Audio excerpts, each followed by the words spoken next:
امروز کی میگوید جواب بگیرد؟ نزد خلق چی جواب میدهد که ما امروز آبروی تاجیکستان را در عرصه بین المللی فراوردیم؟ کی؟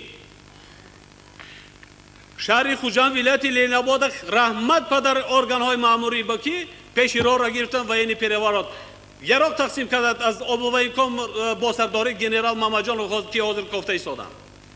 امنیست برای آن میگه که همه این یک جایه بودن، باید هم ولایت لیناباد ضبط میکردن، هم شهر ترسونزاده، هم ولایت ختلان و اینچنین در شهر دوشنبه این باید سر میزد.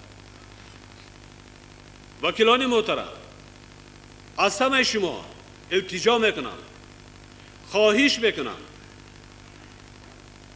تقدیر بی‌خطری دولت در خطر است.